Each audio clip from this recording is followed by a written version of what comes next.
Alors, bonjour à tous et bienvenue dans cette nouvelle vidéo dans laquelle on va parler des ensembles.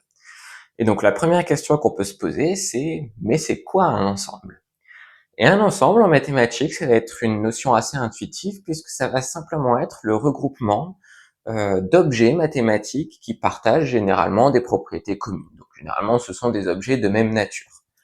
Donc, par exemple, si on cherche à prendre un ensemble de nombres qu'on noterait E, eh bien E, par exemple, ça pourrait être 0, 2, 3, 7, 8, 10, 12 et disons 19. Et donc ça, c'est un ensemble d'entiers. Et donc, première chose importante, c'est que les ensembles se notent entre accolades. Donc ici, la présence d'accolades signifie que E, c'est effectivement un ensemble. Et à partir d'ensembles, on peut construire ce qu'on appelle des sous-ensembles. C'est ce qu'on va faire. Par exemple, on va prendre deux ensembles, A et B, qui seront des sous-ensembles de E. Et pour que A soit un sous-ensemble de E, eh bien, il faut que A ne contienne que des éléments qui sont dans E. Donc en fait, on peut aller piocher simplement dans ces éléments-là. Donc on peut prendre par exemple 2, 3, 8, 12. Et puis pour B, on peut prendre 3, 7, 10, 12 et 19.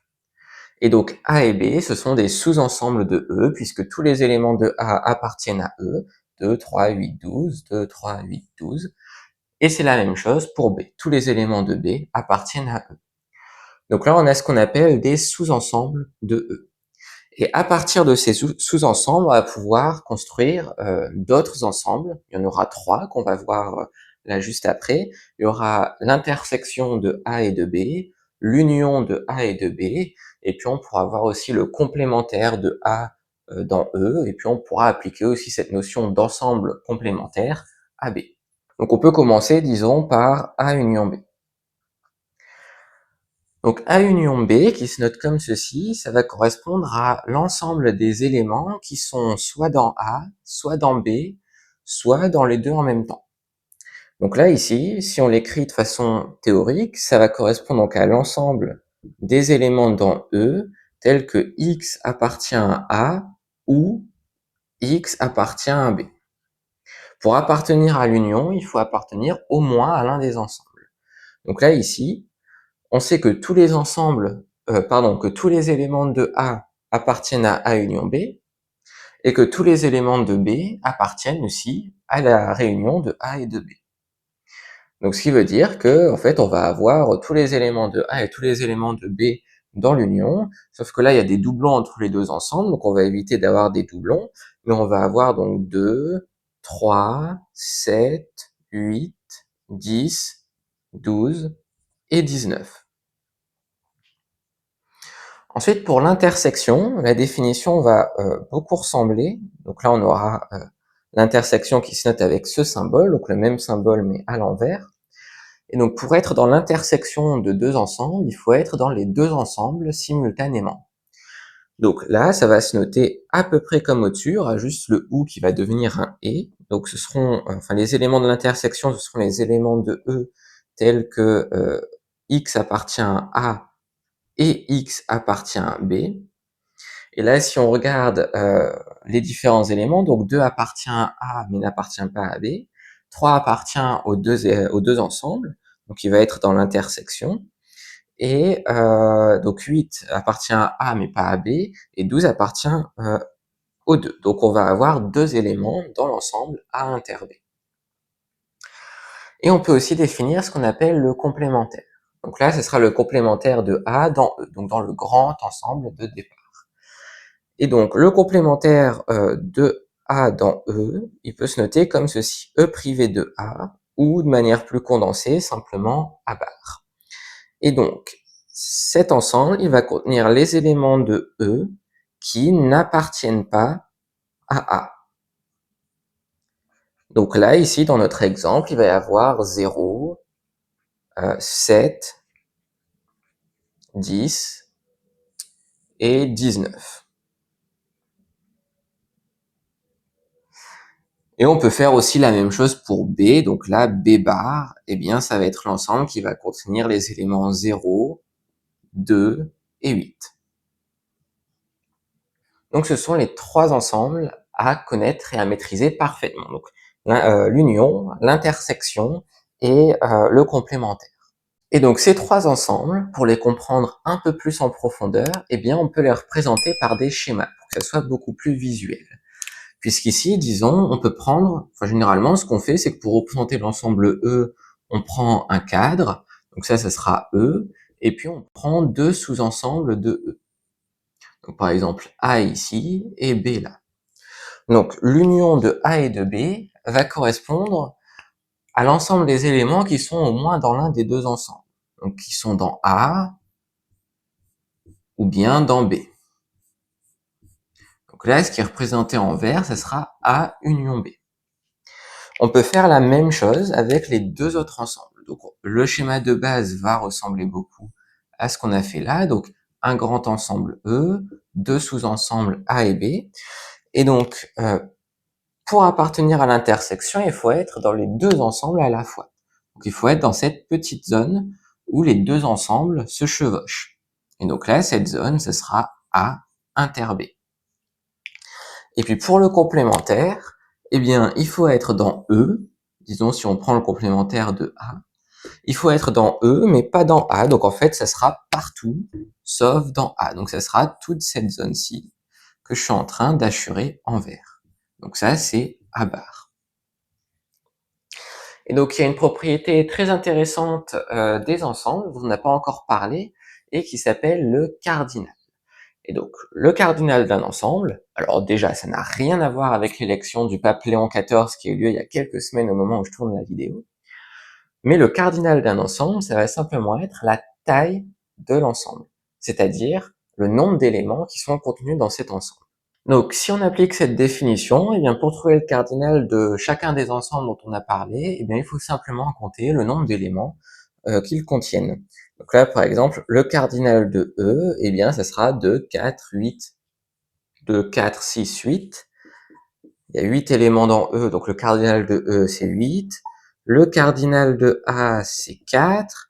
Le cardinal de B, c'est 5. Et on peut faire la même chose avec les autres ensembles qu'on a construits. Donc là, le cardinal de A union B, eh bien, ça sera 7. Le cardinal de l'intersection, ça sera 2. Le cardinal de A bar, ça sera 4. Et le cardinal de B bar, c'est 3. Et donc, il va y avoir deux propriétés qui sont assez souvent utilisées et qui permettent d'établir des relations entre les différents cardinaux. Donc là, la première propriété, ça va être que le cardinal de A union B, c'est égal au cardinal de A plus le cardinal de B moins le cardinal de A inter B. Et cette propriété, elle peut facilement se comprendre avec un petit dessin. Donc là, c'est ce qu'on va faire. Hein. Donc, un cadre pour l'ensemble E, un rond pour A, un rond pour B. Donc ici, si on veut compter les éléments qui sont dans l'union, il faut compter les éléments qui appartiennent à au moins l'un des deux ensembles, soit A, soit B, soit les deux simultanément. Donc là, on peut se dire, bon, on peut compter ce qu'il y a dans A, ce qu'il y a dans B, et puis ça sera un bon début. Mais si on fait ça, qu'est-ce qui se passe? Alors, on compte les éléments dans A, donc qui sont les éléments dans cette zone. On compte les éléments dans B, donc qui sont dans cette zone. Mais qu'est-ce qu'on a fait en faisant ça? Eh bien, on a compté 2 fois les éléments qui sont dans la zone de chevauchement des deux ensembles. Donc la zone qui est ici. Tous les éléments qui sont dans cette zone, ils ont été comptés 2 fois. Une fois quand on a compté les éléments de A, et une seconde fois quand on a compté ceux de B. Et cette zone, ça correspond à l'intersection de A et de B. Et donc c'est pour ça que il faut pas oublier, après avoir additionné le cardinal de A avec celui de B, de soustraire le cardinal de A inter B, pour corriger le fait qu'on a compté 2 fois certains éléments. Et la deuxième propriété, ça va être que le cardinal de A bar, c'est égal à cardinal de E moins cardinal de A. Et donc, pareil, cette propriété, elle peut se comprendre avec un dessin, mais elle se comprendra encore mieux si on la réécrit un peu différemment. Si on l'écrit, par exemple, cardinal de E est égal à cardinal de A plus cardinal de A bar. Puisque si on refait un dessin, donc le petit cadre pour l'ensemble E, un rond pour le sous-ensemble A, eh bien, si on compte les éléments de A d'une part, donc qui sont ici, et qu'on additionne le nombre d'éléments de B qui sont dans cette zone, eh bien, à la fin, on récupère tout E, enfin l'ensemble E en entier, et donc on récupère bien le cardinal de E.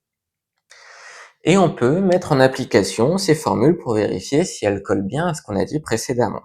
Donc la cardinal de A plus cardinal de B, donc ça fait 4 plus 5, 9, moins cardinal de A inter B, donc moins 2, ça fait 7. Et on a dit que le cardinal de A union B, c'était 7. Donc, ça colle. Ouf.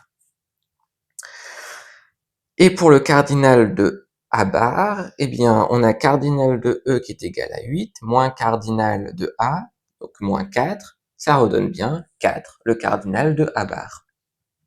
Donc tout va bien. Et donc avant de terminer cette vidéo, j'aimerais dire encore 2-3 choses en vrac. Donc la première, c'est que A union A bar, donc l'union d'un ensemble et son complémentaire, c'est égal à l'ensemble de départ, donc E, avec la notation qu'on a utilisée dans cette vidéo. Ensuite, il y a un ensemble qui est particulier qui s'appelle l'ensemble vide. Et comme son nom l'indique, c'est un ensemble qui ne contient aucun élément. Et il se note comme ceci. Donc ça, c'est l'ensemble vide. Et de ce fait-là, le cardinal de l'ensemble vide, c'est 0 vu qu'il ne contient aucun élément.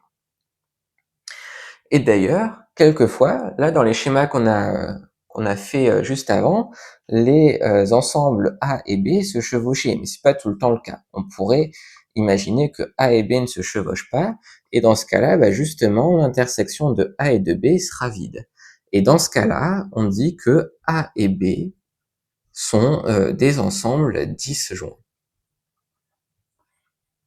Donc on va s'arrêter là pour cette vidéo. J'espère qu'elle vous aura été utile d'une manière ou d'une autre. Si c'est le cas, pensez à laisser un j'aime et puis à vous abonner à la chaîne.